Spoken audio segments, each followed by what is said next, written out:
તો ગાઈસ ઉડતી ઉડતી અમેરિકાથી અચાનક ખબર હતી કે આપણે ઇન્ડિયાનો એક પાયલટ હતો અચાનક એરોપ્લેન અમેરિકામાં જઈને લેન્ડિંગ કરી નાખી તો વેની આર્મી ગભરાઈ ગઈ આખી આતંકવાદી આવી ગયો એમ કે રાઇફલ ગન તો પ્લેન તૈયાર મારા બદલે તૈયાર થઈ ગયા કે આપણો જે ઇન્ડિયાનો પાયલટ હતો અણા કહેતી અરે ભાઈ શાંતિ રાખો માર એરોપ્લેનનો ફ્યુલ ખતમ થઈ ગયું એટલે તે મારે એમરજન્સીમાં લેન્ડિંગ કરવી પડી જઈ એમ તે હતી વાત કરી નસીક શાંતિ પડી જઈ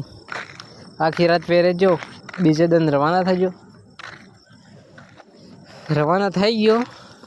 પેલા આર્મીવાળા કે અમેરિકાના તે ભાઈ બીજા દિન તો આવે નથી આવી ગયો તે મારે બટકો કરીને અમે કૂતરાને ખવાડીએ એમ તો ચલો ભાઈ નહીં આવે બસ બીજા દિન આપણો જે ઇન્ડિયાનો પાયલટ હતો પાછો અમેરિકામાં લેન્ડિંગ કરી